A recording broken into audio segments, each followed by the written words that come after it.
खातिन और हज़रात अस्सलाम वालेकुम। Welcome to the geopolitical prism with doctor Rehan Safar. हालिया ईरान जंग में एक बड़ा इंटरेस्टिंग फैक्टर सामने आया, वो ये कि ईरान ने ये डिमांड की कि जितने भी कंटेनर्स, ऑयल टैंकर्स जितने भी गुजरेंगे स्ट्रेट ऑफ हॉर्मुज से, वो पेमेंट युआन में करें, यानी चाइनीज करेंसी करेंगे। और ये जो एलिमेंट है ये डायरेक्टली लिंक करता है टू द आइडिया ऑफ डी-डॉलराइज़ेशन। अब ये डी-डॉलराइज़ेशन क्या है? डॉलर की क्या अहमियत है अमेरिकन पॉलिसी और पावर स्ट्रक्चर में, और इसमें कितनी हकीकत है? आज हम इस पर ही बात करेंगे। तो सबसे पहले ख़वातीन और हज़रात, ये समझना ज़रूरी है कि डॉलर ग्लोबल रिज़र्व करेंसी कैसे बना? देखिए, 20वीं सदी के आगाज़ तक यूनाइटेड स्टेट्स यानी अमेरिका एक बड़ी इंडस्ट्रियल पावर के तौर पे सामने आ चुका। और उस वक़्त 1900 में ही अमेरिका ने पहली दफ़ा गोल्ड स्टैंडर्ड के साथ डॉलर को लिंक किया in order to bring stability to their currency. लेकिन अ, फर्स्ट वर्ल्ड वॉर के बाद और उसके बाद ग्रेट डिप्रेशन के बाद तकरीबन 1 साल 1933 में एक एग्ज़ीक्यूटिव ऑर्डर 6102 के ज़रिए अ, जो अमेरिकन प्रेसिडेंट थे एफडीआर फ्रेडरिक डिलानो रूजवेल्ट, उन्होंने अ, 2 चेंजेस किए इस बेसिक स्ट्रक्चर में, जहाँ पर जो अमेरिकी अवाम थे, वो भी 20.67 देकर 1 औंस गोल्ड यानी सोना हासिल कर सकते थे। जो 2 चेंजेस एफडीआर ने किए, एक तो उन्होंने जो डोमेस्टिक कन्वर्टिबिलिटी थी वो ख़त्म कर दी, यानी कि जो अमेरिकी शहरी थे वो डॉलर देके सोना हासिल नहीं कर सकते। और दूसरा, उन्होंने जितने भी जो पूरे यूनाइटेड स्टेट्स में गोल्ड बॉन्ड्स थे और जो गोल्ड था उसको सरकारी तहवील में ले लिया। 1934 में जब दोबारा गोल्ड स्टैंडर्ड पे अमेरिका ने शिफ्ट किया, उस वक़्त $35 पर औंस कीमत मुकर्रर की गई, अ, जो डॉलर की थी, गोल्ड की, कि डॉलर $35 देकर आप 1 औंस गोल्ड ले सकते। अब ये सब कुछ अमेरिकन इकोनॉमी को स्टेबलाइज़ करने के लिए। लेकिन ख़वातीन और हज़रात, जब दूसरी जंग अज़ीम हुई, तो उसके बाद अमेरिका के जो इंडस्ट्रियल स्ट्रक्चर था और उनका जो पॉलिसी स्ट्रक्चर था, उसमें अ, बहुत बड़ी तब्दीलियाँ आई। सबसे पहले तो ये समझ लीजिए कि दूसरी जंग अज़ीम का सबसे ज़्यादा फ़ायदा अमेरिका को ही हुआ। उसकी वजह ये है कि अमेरिका, क्योंकि 2 उसके अमेरिका के दरमियान और जहाँ जंग हो रही थी, उसके दरमियान 2 वसीह समंदर हाल थे, तो अमेरिका को डायरेक्टली जंग नहीं करनी पड़ी।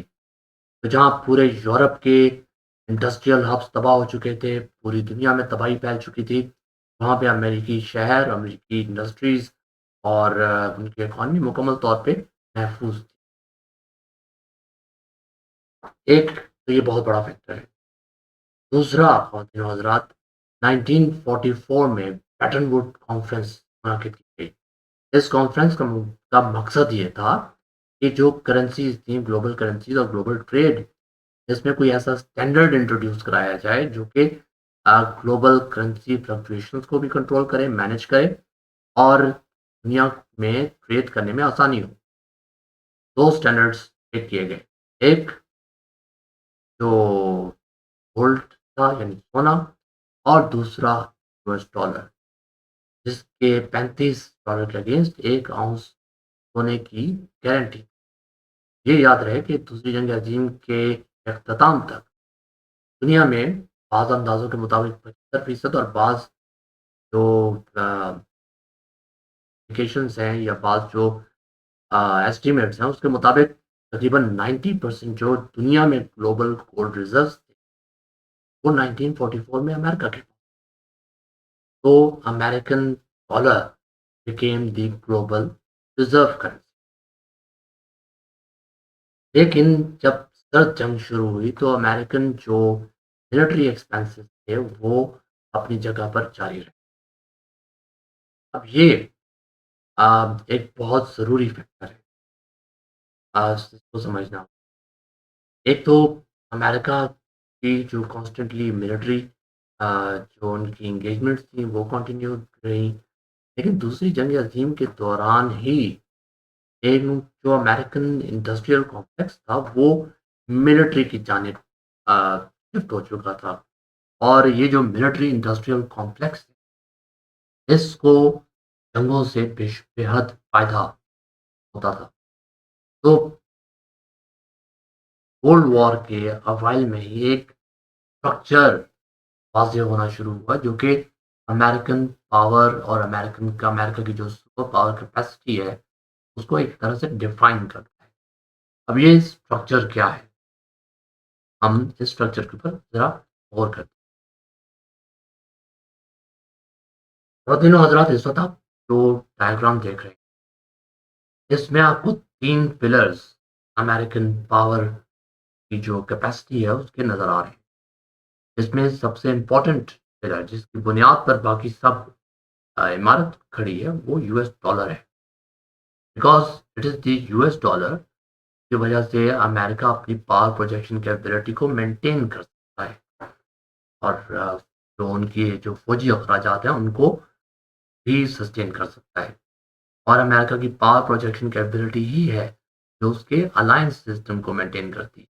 और इस सब के दरमियान एक मैसिव मिलिट्री इंडस्ट्रियल कॉम्प्लेक्स, यानी कि दुनिया में जहाँ पर भी बदअमनी होती है, जहाँ पर भी जंग होती है, जहाँ पर भी अ, कोई सिक्योरिटी डायलेमा क्रिएट होता है, उसका सबसे ज़्यादा फ़ायदा अमेरिका का होता है। अमेरिका मिडल ईस्ट में फॉर इंस्टेंस इज़राइल को बेपनाह असलहा प्रोवाइड करता है और इज़राइल मिडल ईस्ट को स्टेबलाइज़ करता है। और उसके बाद जो उसके आस-पास अरब ममालिक हैं, जो ख़ास तौर पे अमेरिका के हलीफ अरब ममालिक हैं, वो इस खित्ते की बढ़ती हुई इनसिक्योरिटी के पेश नज़र अमेरिका से बेहतरीन और इंतहाई महँगा असलहा खरीदते हैं।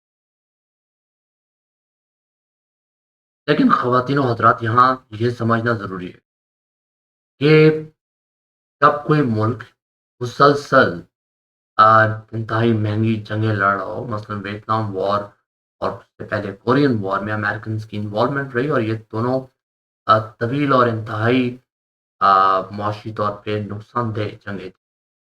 और इन जंगों के अखराजात को पूरा करने के लिए अमेरिका ने डॉलर्स मुसलसल छापे। जब किसी चीज़ की सप्लाई मार्केट में उसकी डिमांड से ज़्यादा हो जाती है, तो उसकी कीमत गिर जाती है। इसी वजह से जो बहुत से ममालिक थे, उनको ये खतरा पैदा हुआ कि अमेरिका ने जितने ज़्यादा डॉलर प्रिंट कर दिए हैं मार्केट में, अगर उन सबको कैश करवाया गया, तो अमेरिका के पास गोल्ड रिज़र्व्स नहीं होंगे, यानी अमेरिका डिफ़ॉल्ट कर जाएगा अपनी गोल्ड की जो उनकी गारंटी है उस पर से। लेकिन 1971 में अमेरिकन प्रेसिडेंट रिचर्ड निक्सन ने खुद ही टीवी पर आके एक दिन ऐलान किया कि अमेरिका अब गोल्ड स्टैंडर्ड से हट रहा है। उनका कहना ये था कि अमेरिकन जो इकोनॉमी है, उसकी स्ट्रेंथ की वजह से अमेरिकन जो डॉलर है, उसकी स्टेबिलिटी को गारंटी किया जा सकता है।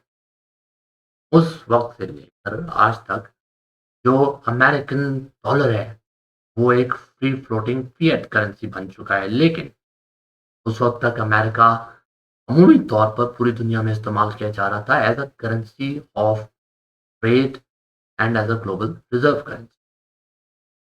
लेकिन अगर ये ग्लोबल रिज़र्व करेंसी इसके पीछे बैक पे कोई ऐसा अ, फ्रेमवर्क नहीं है जो कि उसे स्टेबिलिटी दे, तो उसका ग्लोबल रिज़र्व करेंसी रहना तकरीबन नामुमकिन हो जाएगा।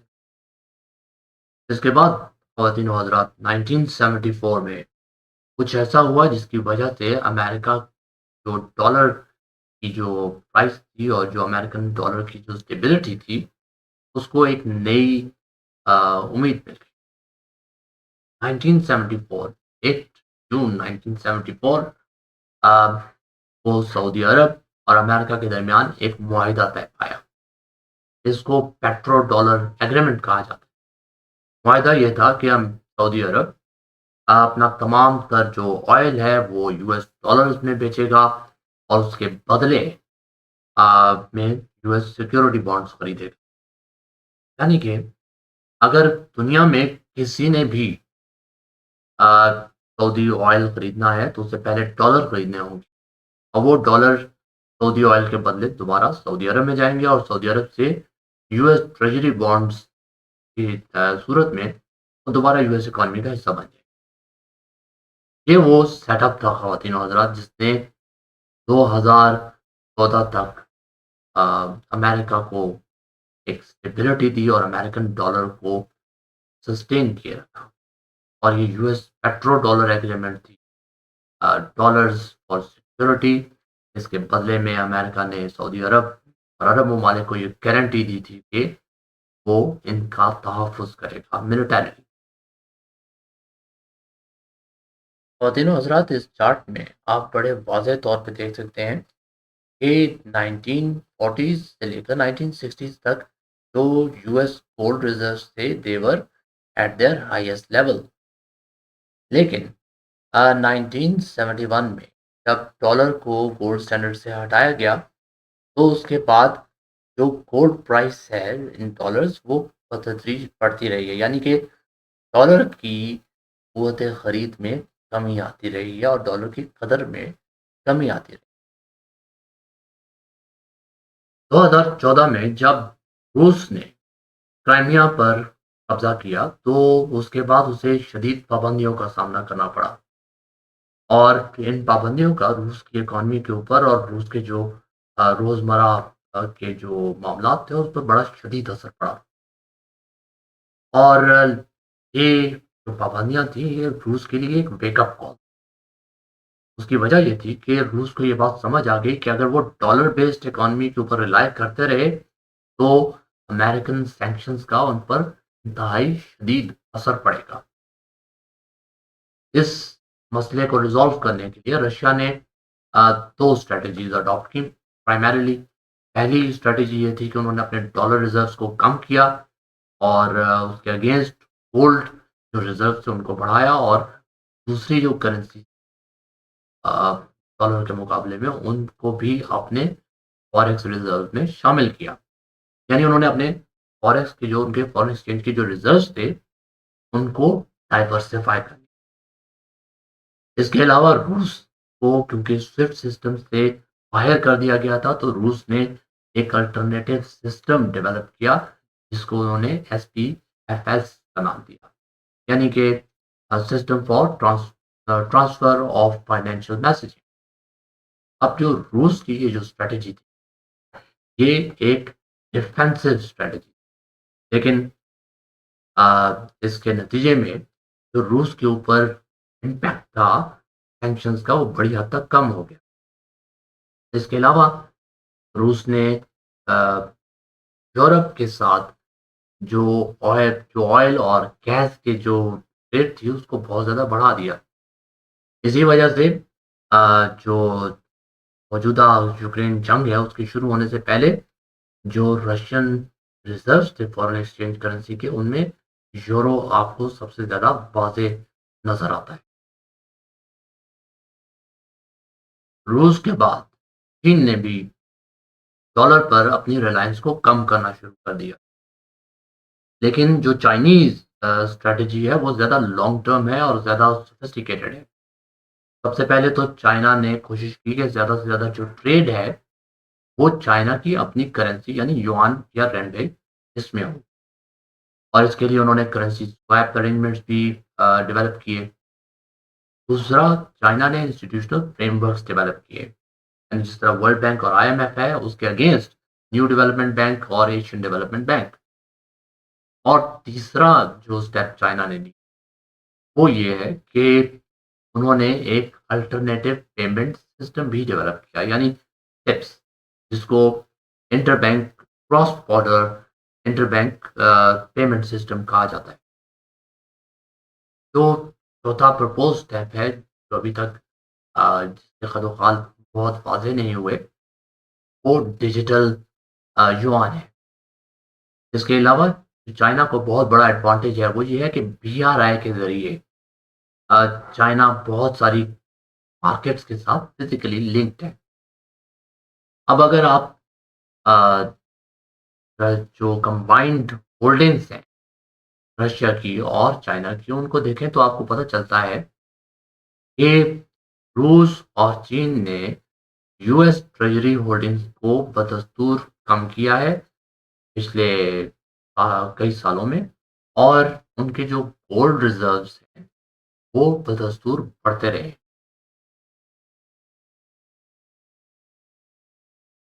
रूस और चीन के साथ-साथ अब बाज़ और ममालिक भी हैं जो कि डॉलर पर अपनी रिलायंस को कम कर रहे हैं। यानी कि अगर आप इंडिया को देखें या यूएई को देखें या टर्की को देखें, तो ये ममालिक युआन में और रशियन रूबल में डायरेक्टली रूस और चीन के साथ तिजारत करते हैं। इसी तरह जो सऊदी अरब है, उन्होंने भी अ, चाइना के साथ ये डील कर ली है कि वो चाइना को जो ऑयल है वो अ, उनकी अपनी करेंसी में उनसे उन्हें बेचेंगे।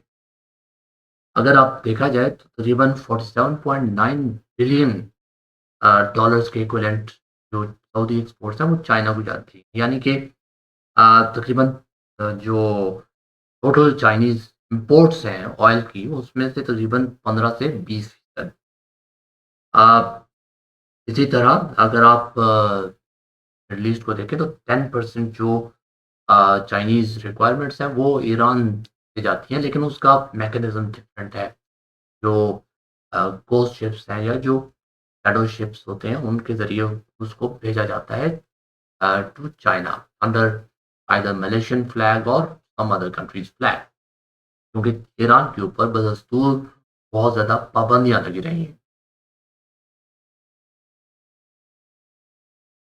इसी सूरत-ए-हाल में ख़वातीन और हज़रात, पाकिस्तान में भी बहुत सारे मैकेनिज़्म्स को अडॉप्ट किया गया है इसी सिलसिले में।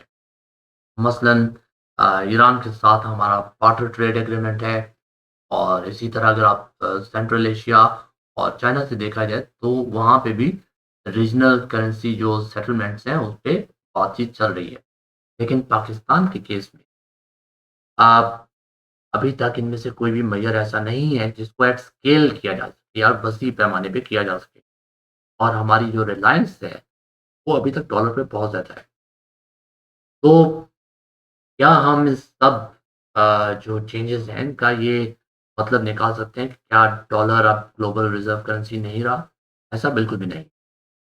डॉलर आज भी दुनिया में सबसे मज़बूत करेंसी समझा जाता है और सबसे ज़्यादा ट्रेड के लिए इस्तेमाल किया जाता है। उसकी वजह ये है कि जो डॉलर की और जो डॉलर रिलेटेड इंस्टीट्यूशंस हैं, उनकी बड़ी डीप पेनिट्रेशन है in the global financial markets and global trade market. तो ये कहना कि डॉलर एकदम से ख़त्म हो जाएगा as a global reserve currency, ऐसा मुमकिन नहीं है और ऐसा होता भी नहीं। ये रिज़र्व करेंसीज़ यकदम तब्दील हो जाएँ, अनलेस कि कोई बहुत बड़ी जंग हो या बहुत बड़ा कोई अपहीवल दुनिया में आए। ख़वातीन और हज़रात, अगर आप हालिया ईरान जंग को भी देखें, तो आपको एक पैटर्न नज़र आता है। डोनाल्ड ट्रंप ने मिडल ईस्टर्न जो ऑयल मार्केट्स हैं, ये बंद होने से पहले इनके मतलब स्ट्रेट ऑफ हॉर्मूज़ के ब्लॉकेड से पहले वेनेज़ुएला पे एक ऑपरेशन किया। इस वक़्त जो वेनेज़ुएला की ऑयल प्रोडक्शन है, वो हकीकतन अमेरिका के हाथों में है, और इसी तरह इराक को भी देखा जाए तो इराक की भी जो ऑयल प्रोडक्शन है उसको अमेरिका ही कंट्रोल कर, यानी कि इस सारी जंग का जो फाइनेंशियल बेनिफिट है, जब दुनिया को मिडल ईस्ट से ऑयल नहीं मिलेगा तो बहुत सारे इस वक़्त भी जो ऑयल टैंकर्स हैं, वो अमेरिका का रुख कर चुके हैं, और उनका मकसद ये है कि जो ऑयल की कमी है पूरी दुनिया की मार्केट्स में, उसको वो किसी तरह से मिटिगेट कर सकें और इस सब का सबसे ज़्यादा फ़ायदा अमेरिका को ही हो रहा है। तो इन कंक्लूजन ख़वातीन और हज़रात, डॉलर की डोमिनेंस ख़त्म नहीं हुई लेकिन कम ज़रूर हो चुकी और इस वक़्त तमाम ममालिक के लिए ख़ास तौर पे जो ममालिक जिनकी इकोनॉमीज़ फाइनेंशियल शॉक्स को ज़्यादा सह नहीं सकती, इनके लिए ज़रूरी है जैसे कि पाकिस्तान के डॉलर डोमिनेशन से निकल कर एक कंट्रोल्ड डाइवर्सिफ़िकेशन की जानिब जाएँ ताकि डोनाल्ड ट्रंप तरह का सदर है, उसके बदलते हुए मूड्स के मुताबिक सैंक्शंस और इस तरह के जो अ, कोर्सिव इंस्ट्रूमेंट्स हैं, उनको मैनेज किया जा सके और ये एक ऐसी चीज़ है जिसके बारे में पाकिस्तान के जो फाइनेंशियल सेंटर्स हैं और डिसीजन मेकर्स हैं, उनको अच्छी तरह सोचना ज़रूर चाहिए। अपना ख़्याल रखिएगा और अपनी कीमती आरा से मुझे ज़रूर आगाह कीजिएगा। मैं कोशिश करूँगा कि आपकी आरा को भी अपने जो वीडियोज़ हैं, इनमें शामिल करूँ और किसी ख़ास टॉपिक पे अगर आप बात करना चाहते हैं या किसी ख़ास टॉपिक पर डिस्कशन चाहते हैं, तो वो भी ज़रूर उस पे भी मशवरा दीजिएगा। अपना ख़्याल रखिएगा। अल्लाह हाफ़िज़, शुक्रिया।